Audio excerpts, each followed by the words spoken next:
Good afternoon, ladies and gentlemen. My name is Patrick Conley, and I am the Deputy Commonwealth's Attorney who supervises the Victim Witness Unit for the Virginia Beach Commonwealth's Attorney's Office.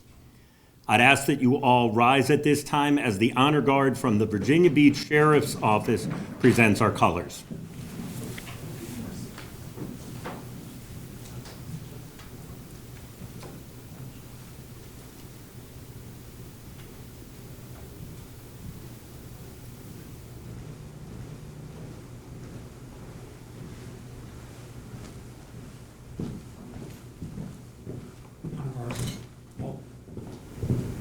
About face. Present colors.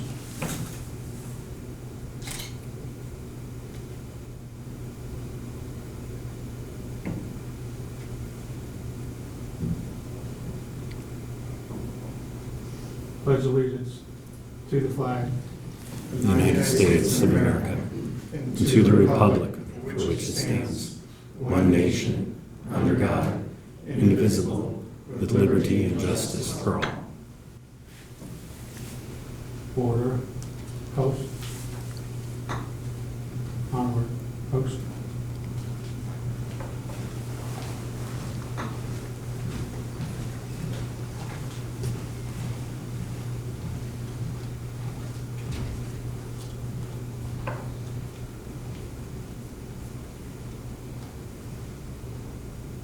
Thank you.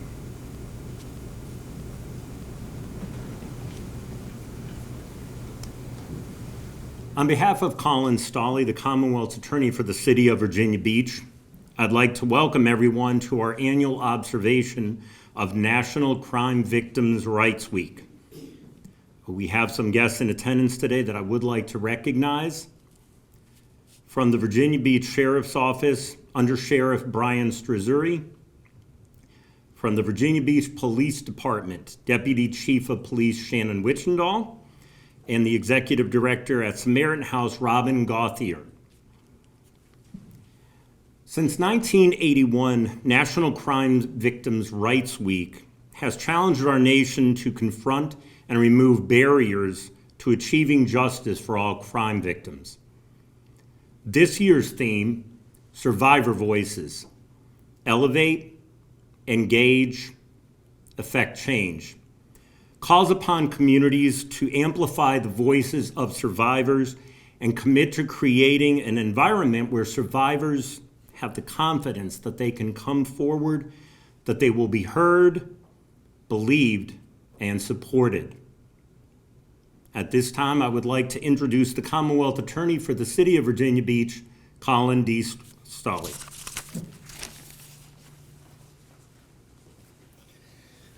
Thank you, Pat.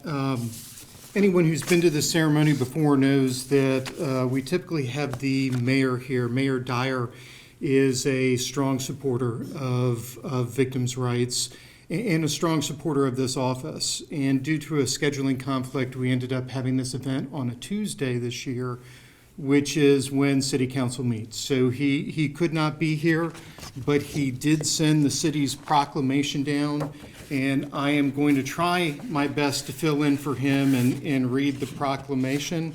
Clearly they knew I need glasses, so this is a huge proclamation. But whereas the term victim is more than just a label and has legal standing and protections that go along with it, and whereas the Crime Victims' Rights Act passed here in the Commonwealth of Virginia and at the federal level guarantee victims the right to meaningful participation in the use of their voice in the criminal justice process. And whereas the victim service providers, advocates, law enforcement officers, attorneys, and other allied professionals can help survivors find their justice by enforcing these rights. And whereas the right to provide an impact statement ensures the victims' voices are considered in court during the sentencing and, when applicable, restitution processes. And whereas including and elevating the voice of survivors makes certain they are heard and seen and creates a path to forging and sustaining community trust.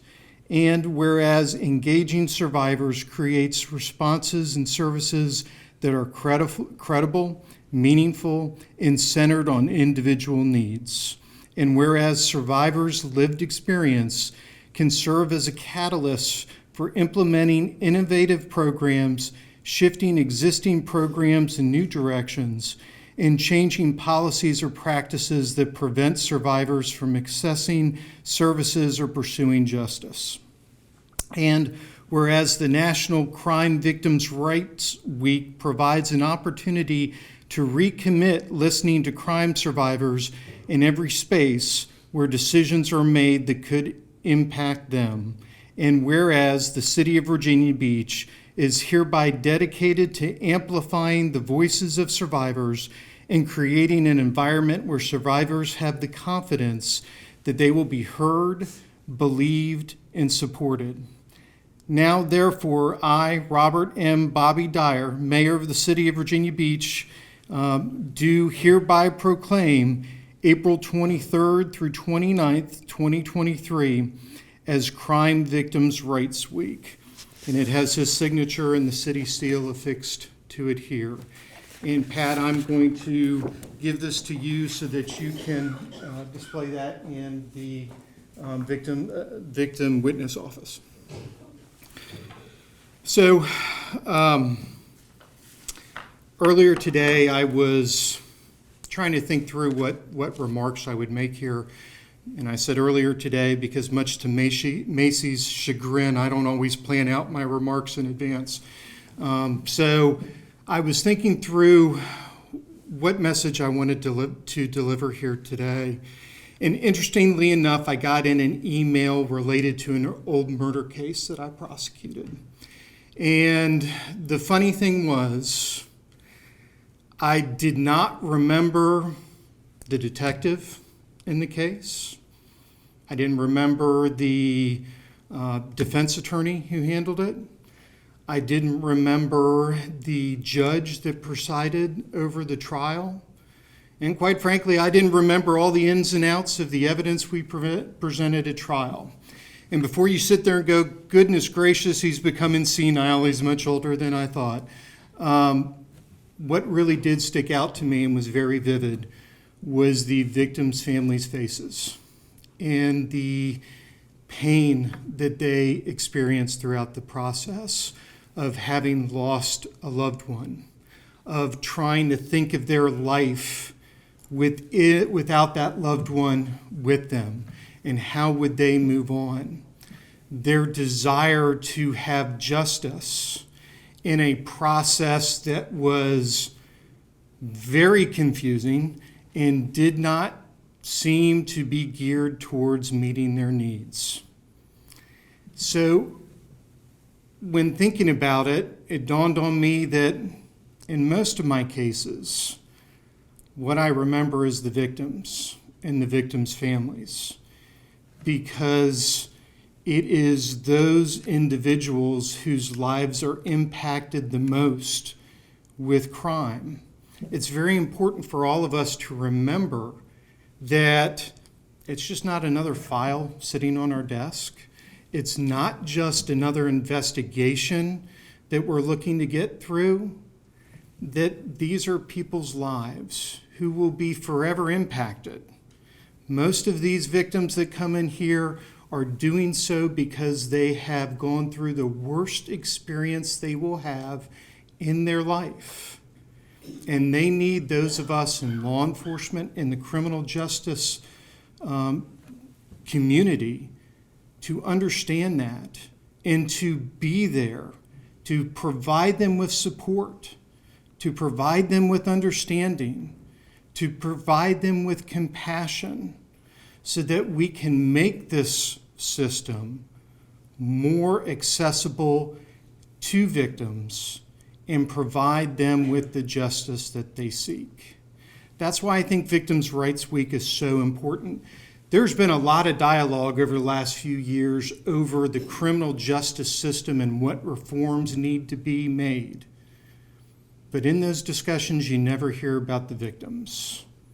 You never hear about how do we make the system easier for victims. But that is what falls on all of us. All of us in the criminal justice system have to ensure that their voices are heard, have to ensure that we do all that we can to help them seek justice. We need to be champions of justice, and we need to be champions of victims' rights. And that actually is a great segue into our speaker here today. I'm very happy to introduce Tanya Gould, who currently is the Anti-Human Trafficking Director for the Attorney General's Office. And she serves on the Governor's Commission on Human Trafficking Prevention and Survivor Support. She has previously received the Presidential Award for Extraordinary Efforts to Combat Human Trafficking.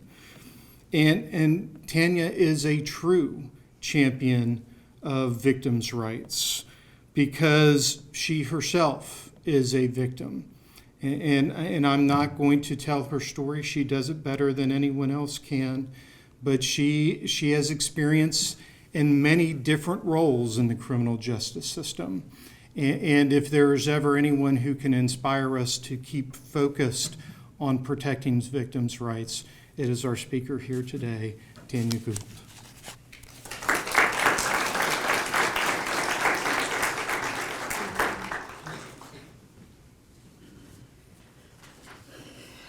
Thank you so much for those wonderful, for that wonderful introduction. Thank you to the City of Virginia Beach and leaders here in our community for recognizing this week and recognizing victims and survivors with lived experience.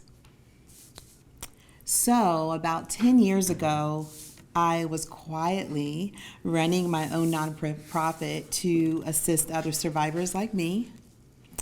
And I was asked to assist an advocacy group in Washington, D.C. and fight for the needs of survivors.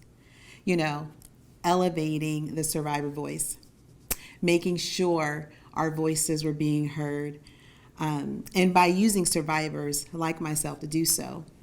Little did I know then that this act of advocating for myself and others would change the trajectory of my life. Shortly afterwards, we noticed that although we were educating legislators, we still found it difficult to create long-lasting changes by just simply educating, and quickly realized the importance to having meaningful conversations. We needed to be taken a bit more seriously because we were still finding that although laws were being affected from our conversations, it wasn't in a way that was deep and holistic. It just wasn't enough. Shortly afterwards, in 2017, I received a call from the White House, their officials asking me to join the United States Advisory Council on Human Trafficking. Wow, what a proud moment for me. When we're talking about what it means to engage survivors, it was in this space where change actually began to happen. Because you see, unless you fully engage survivors of crime, we will continue to be disappointed in our response to support victims and survivors. This includes not only what we do in victim services, but in legislation, in our court system, law enforcement, for minors, how we change or remain relevant, language we use, prevention, and so forth. I was domestically sex trafficked as an 18-year-old coming out of high school. My trafficker, who was also my boyfriend, gave love to a hungry, lonely teenage girl who was told by her community in verbal and nonverbal ways that she was messy, needy, and too much to handle. This was all due to the fact that I was neglected as a minor. I was a victim of numerous child sexually exploitative crimes. I often sought to end my life, and by the end of my high school senior year, I was a single mom.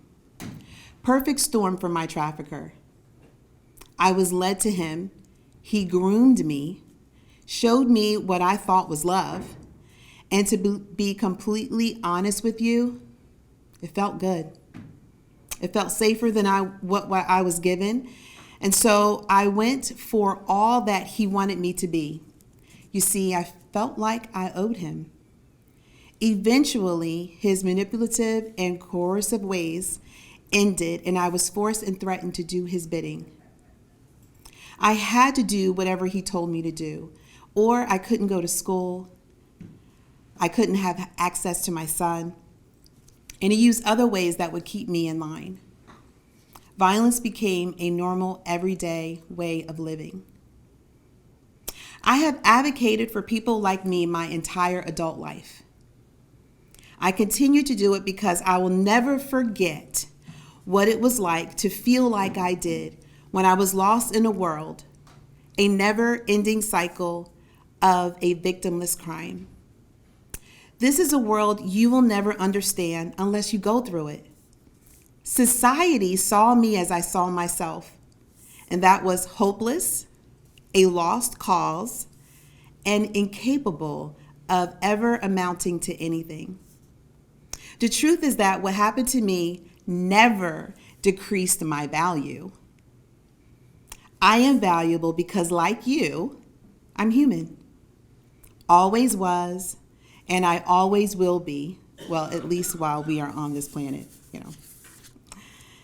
This is how survivors write stories. It's through our fight, our songs, our voices, our actions. And sometimes, or most of the times, that's seen as heroic and resilient.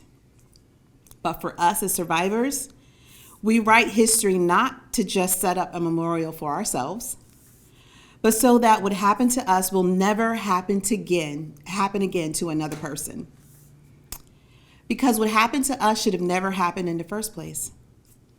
And unless you hear our stories from us, you will never know the truth about what we went through. You'll still have questions about what happened to us.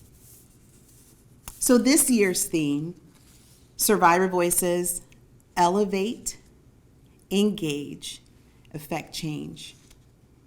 According to the Office for Victims of Crime, this year's theme calls upon communities to amplify the voices of survivors and create environments where survivors have the confidence that they will be heard, believed, and supported.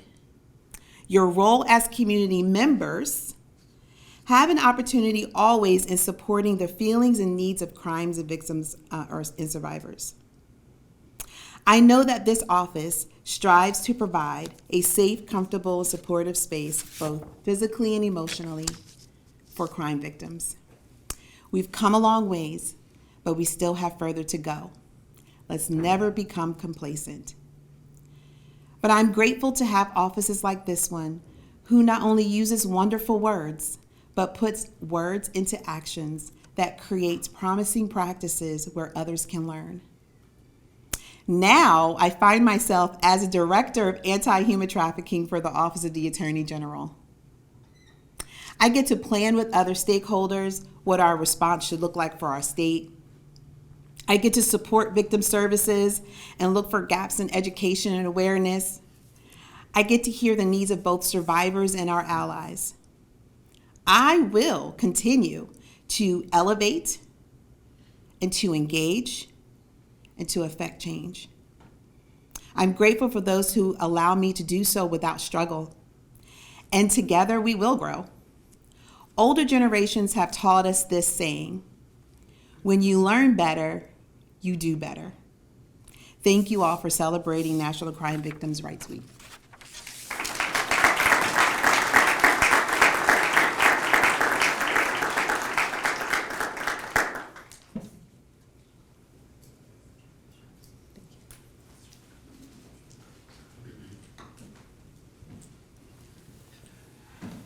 On behalf of the Commonwealth Attorney's Office in Virginia Beach, I want to extend our most sincere appreciation to Tanya Gould for coming in, speaking to us, sharing her experiences, with those very inspirational and moving words. Thank you so much.